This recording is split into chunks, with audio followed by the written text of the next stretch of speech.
아버지가 말하는 것들이, 말씀하는 것들이, 자녀를 위해 말하는 것들이 쭉 나타나 있습니다.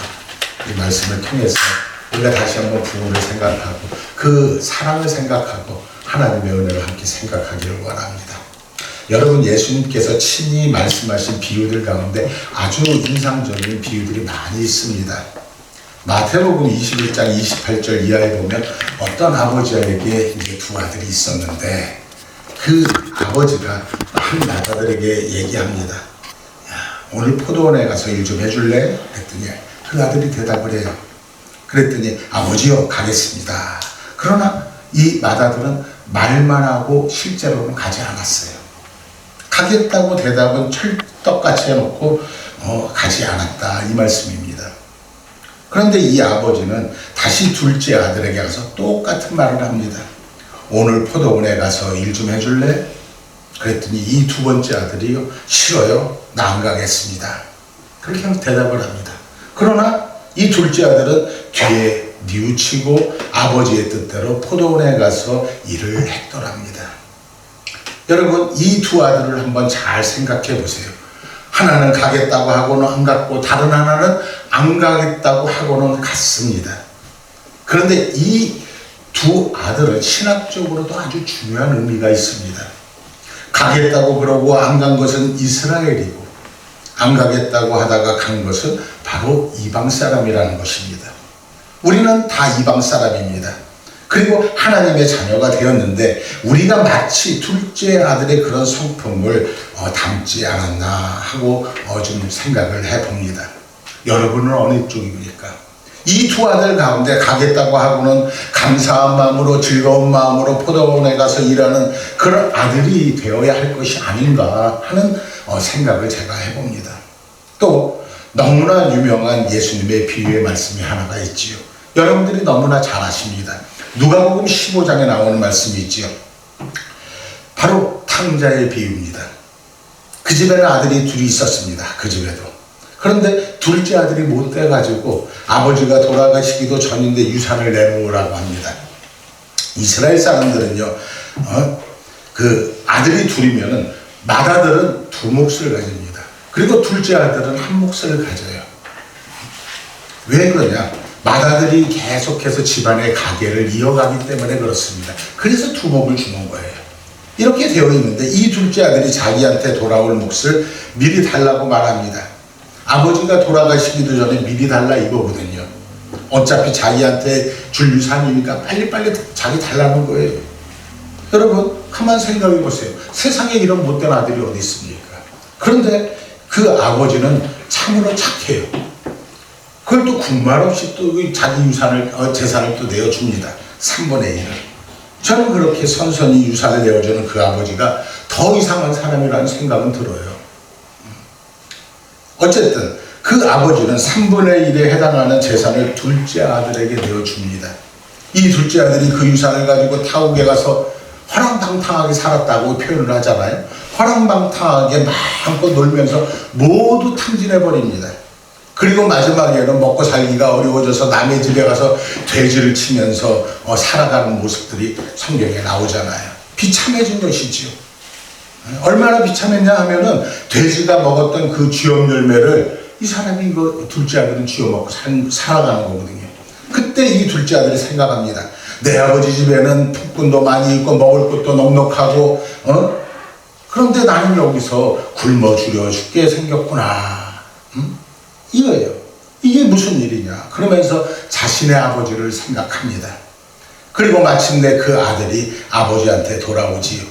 근데 가만히 보면은 이 둘째 아들이요, 효도하겠다고 생각한 것도 아니고 회개한 것도 아니고 뉘우치고 돌아온 것도 아니었더라는 것입니다. 그냥 굶어 죽을까봐, 굶어 죽게 되자 얻어먹기라도 하면서 살려고 돌아오게 되었더란 말입니다. 그러면서 하는 말이 이래요. 제가 줄여 죽게 되었습니다. 하지만 저는 아들 자격이 없습니다. 그러니까 저를 머슴꾼의 하나로 여겨 주십시오. 저는 유산을 받을 만한 자격이 없습니다. 그리고 아버지한테 탁 무릎을 꿇어버리는 거예요. 그런데요, 아버지는요, 그런 것들을 전혀 개의치 않아요.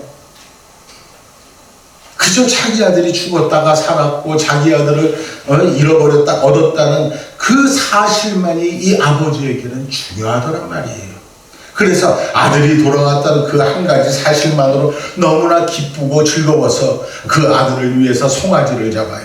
그리고 그 아들에게 반지를 끼워주고 그 아들에게 좋은 신발을 신겨주고 좋은 옷을 입혀서 그 아들을 위해서 큰 잔치를 베풀더라는 것입니다.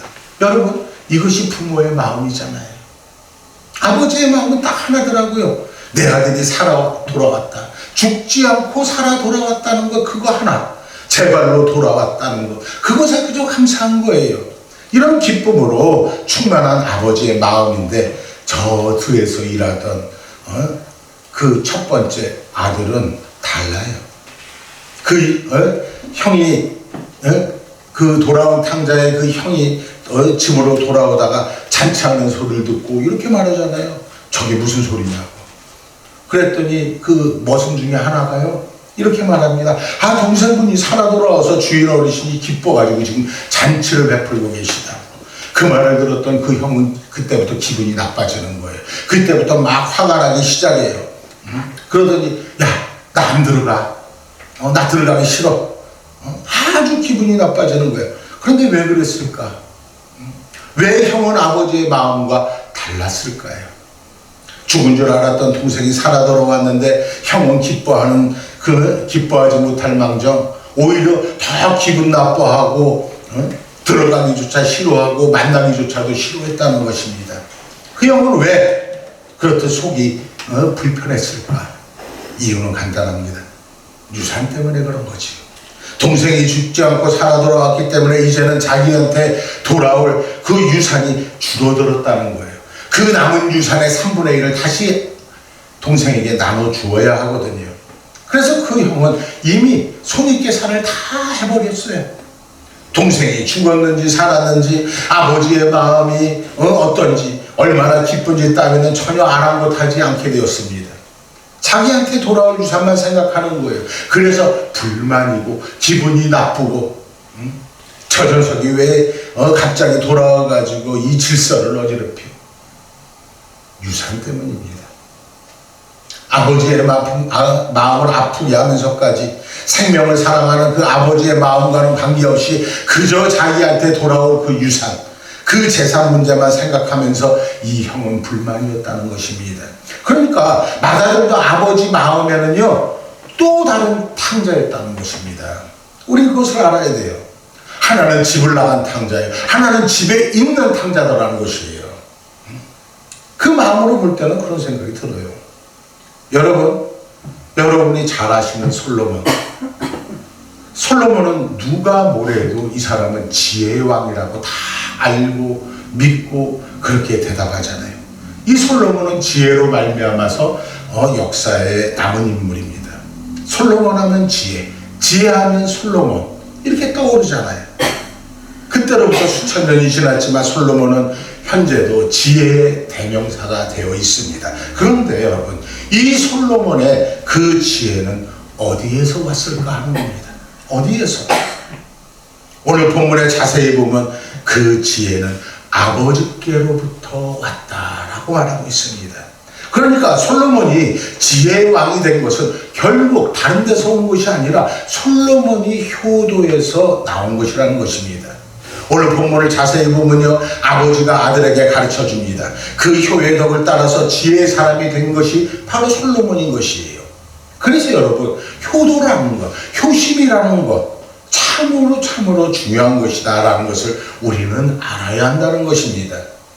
효심 속에서 지혜를 얻는다라는 것이지요. 여러분, 지식과 지혜는 분명히 다르다고 말씀을 드렸었습니다. 지식이라는 것은 이성에서 오는 것이고 생각에서 오는 것입니다. 그러니까 공부에서 오는 것이 바로 지식이에요. 그러나 지혜는 아니에요.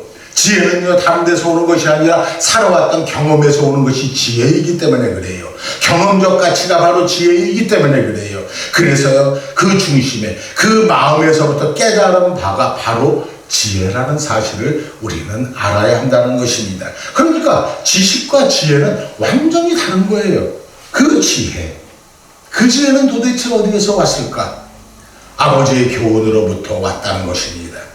아버지 어머니가 한평생 살아오면서 깨달았던 것, 혹은 아버지 어머니가 평생 살아오면서 후회했던 것, 뉘우친 것, 마음 아팠던 것, 좋았던 것, 불행했던 것, 행복했던 것, 그 모든 것을 종합해서 그 속에서 지혜가 나오더라는 것입니다.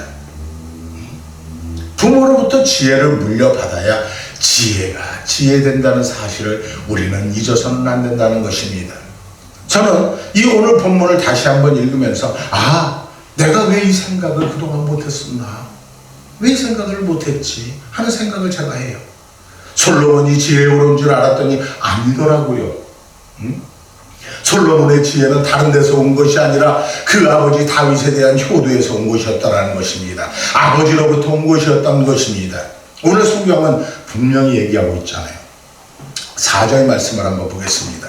4절 말씀에 보면 이렇게 말합니다. 아버지가 내게 가르쳐 이르기를, 그래요. 아버지가 내게 가르쳐 이기를, 내 말을 내 마음에 둬라, 내 명령을 지켜라, 그리하면 살리라, 이렇게 말해요. 5절 말씀을 볼까요? 지혜를 얻으며 명철을 얻으라. 아버지의 교훈을 따라서 솔로몬은 지혜를 배웠다는 것입니다. 분명히 성경은 말하고 있습니다. 여러분, 효는 지혜로 이어지고 있다고 성경은 얘기하고 있는 것입니다. 그뿐이 아니에요. 여러분, 오늘 성경을 자세히 보면요, 2번, 3번 계속해서 강조하고 말하고 있는데 10절 말씀을 한번 보세요. 10절 말씀에 보니까 이렇게 말합니다. 내 아들아 들으라, 내 말을 받으라, 그리하면 내 생명이 해가 길리라. 생명이 길리라, 오래 산다는 얘기예요. 건강하게 살고 오래 살고 효도하는 자에게 주시는 하나님의 축복인 줄 여러분들이 믿으시길 바랍니다. 부유자에게는 없는 것입니다. 여러분, 우리가 이것을 잊지 말아야 된다는 것입니다. 효도할 때 제자가 되고 제자가 될 뿐만 아니라 장수하리라, 오래 산다는 거예요. 그 생명이 길리라, 확실하게 성경에서 약속하고 확인해주고 있잖아요. 부모의 교훈이라는 것은요, 언제나 선해요. 여러분들이 여러분들의 자녀들에게 말할 때 악한 감정으로 말하는 부모 있던가요? 없잖아요. 부모의 말씀은 항상 선한 것입니다. 여러분이 너무나 잘 알아요. 그런데 여러분, 여기에는 묵시적인 의미가 있다는 것입니다. 야, 얘들아, 나는 잘못 살았지만, 비록 지금까지 내가 잘못 살았지만 너희는 바로 살아야 한다. 너희는 나는 후회가 많이 있지만 나처럼 후회하면서 너는 절대로 살아서는 안 된다라는 묵시적인 의미가 바로 부모님의 말 속에 있다는 것입니다. 여러분, 부모의 교훈은 특별한 의미가 있는 것입니다. 꼭 잘했다고 해서 닮으라는 것이 아니에요. 잘못한 것을 생각하면서 제발 나처럼 살지 말아달라고 하는 것도 지혜라는 겁니다. 그러니까 부모님의 마음속에 있는 것은 언제나 선한 것이고, 그 말씀을 들어서 내 것으로 만드는 그 순간 내게는 지혜가 되어라는 것입니다. 내가 잘못한 것이 많아요. 다 뉘우치고 후회스러운 것들 천지지만 부모는요, 자식이 그 잘못을 반복하기를 바라지 않는다는 것입니다. 그래서 부모의 마음속에 있는 것은 언제나 선한 것이고 악한 것이 없다는 사실을 우리가 알아야 한다는 것입니다. 여러분, 부모님의 교훈은 선한 것입니다. 악한 것이 하나도 없다는 사실을 우리는 알아야 한다는 것입니다. 여러분, 이런 유명한 말이 있습니다. 아주 유명한 말이 있습니다. 모든 잔소리는 다 옳은 말이다. 모든 잔소리는 다 옳은 말이라는 거예요. 그래요. 여러분, 잔소리는 다 옳습니다. 그런데 듣기가 싫어요. 그 잔소리. 그런데요, 그러나 들어야 한다는 것입니다. 잘 들으면 그 속에 깊은 뜻이 있거든요. 부모님은 선하니까, 악하지 않으니까.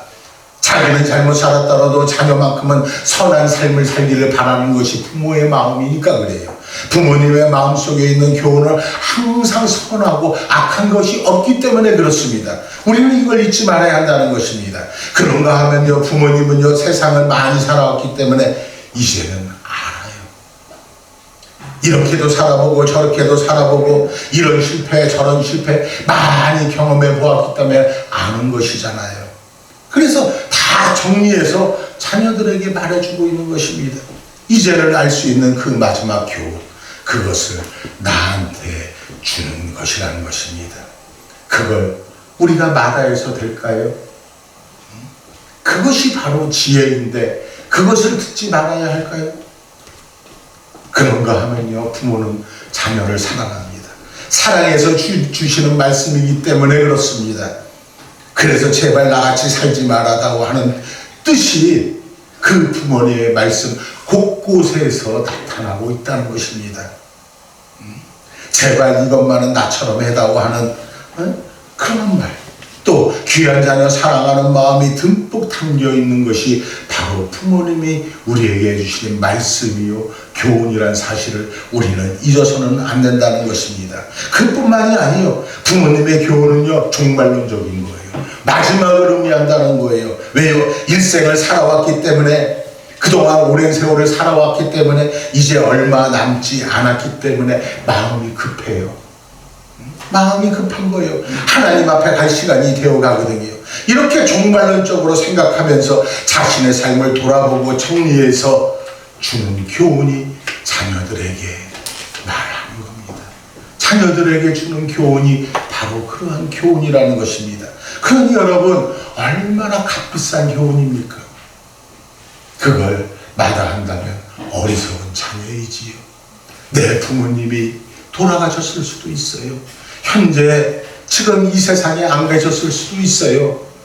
그러나 여러분, 가끔은 우리 부모님께서 내게 주셨던 그 말씀을 한번 되새겨볼 필요가 있다는 것입니다. 부모님은 언제나 이제 삶이 얼마 안 남았다는 것을 잘 알면서도, 그리고 그 급한 마음에 내게 주시는 그런 말씀이 있었다는 것입니다.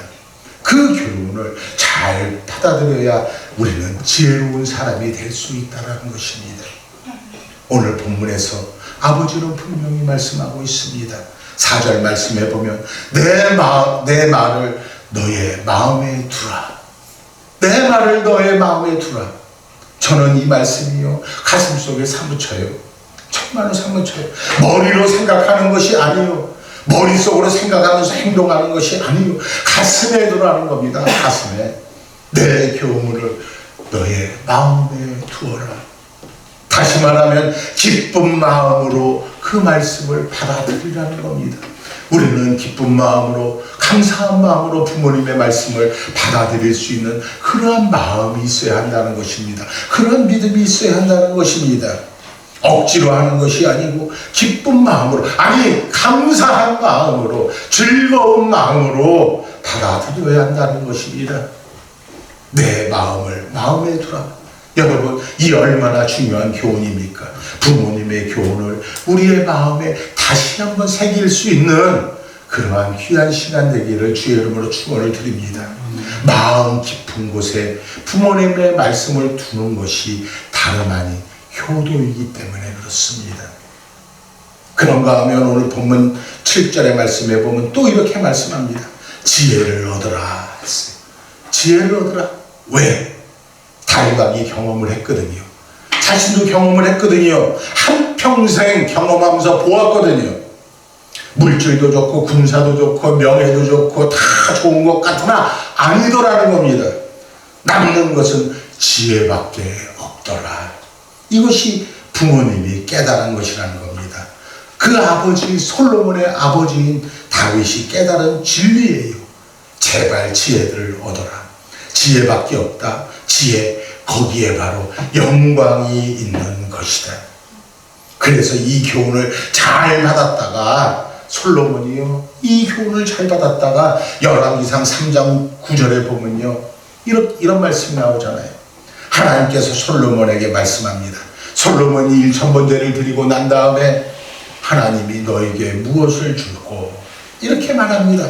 솔로몬아, 솔로몬아, 내가 너에게 무엇을 줄까? 솔로몬은 선뜻 대답합니다. 망설이지 않고 대답합니다. 부귀, 영화, 건강, 축복, 나라, 영광 다 있지만 딱 한마디 합니다.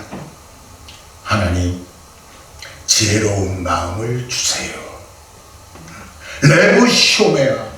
레브쇼메야, 영어로요, hearing heart, 듣는 마음을 주세요.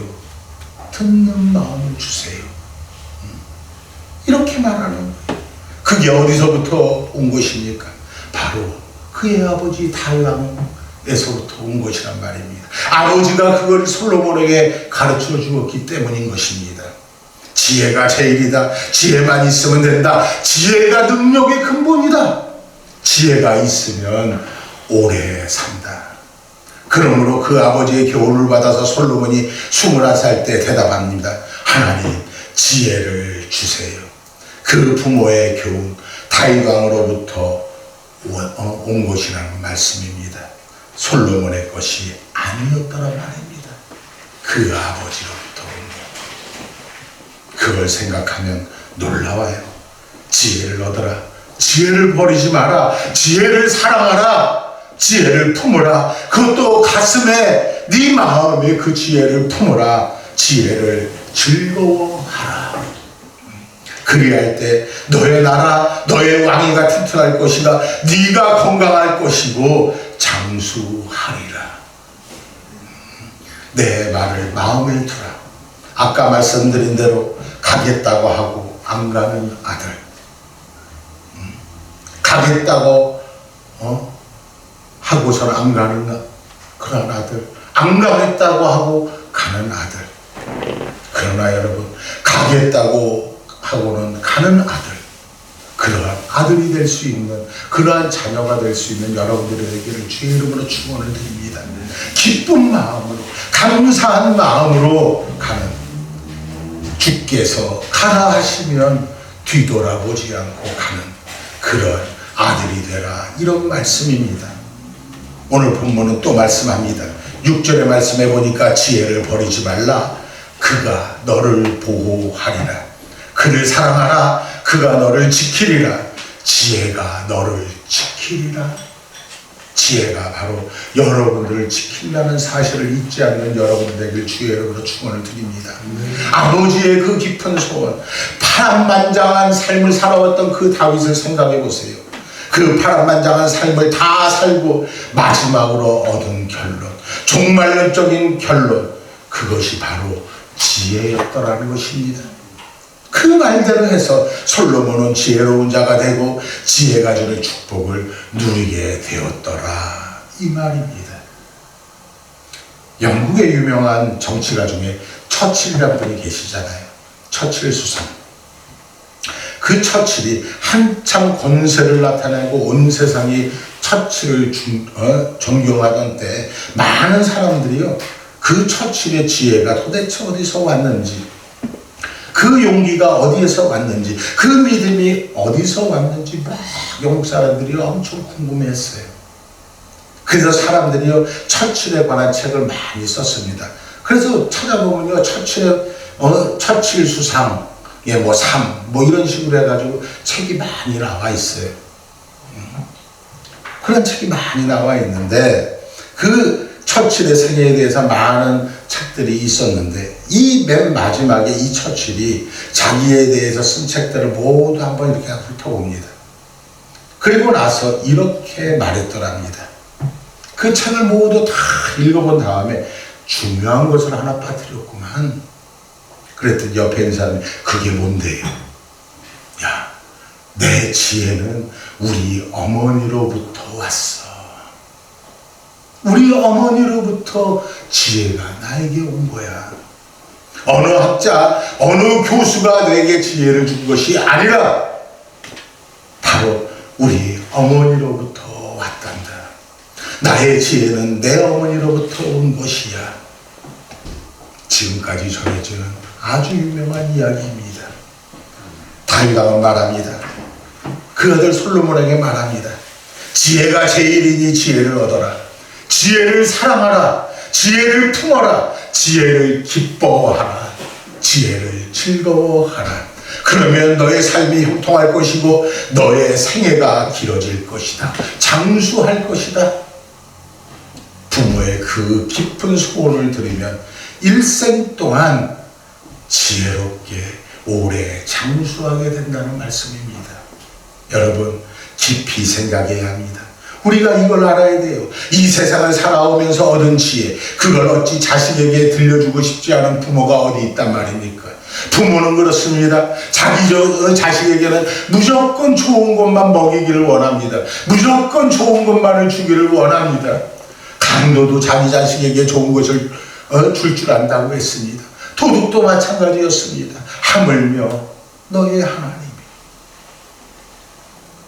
그러면 내가 그 지혜를 감사한 마음으로 받아 우리가 소화를 해내야지요. 그러면 내가 지혜로운 자가 되는 것 아닙니까? 우리 이 시간 깊이 생각해야 합니다. 오늘도 성경은 말합니다. 지혜를 얻어라. 지혜를 사랑하라. 지혜를 품어라. 그리하면 너의 생애가 길 것이라. 지혜가 오늘 우리에게 그렇게 말씀하고 있습니다. 기도하십시다.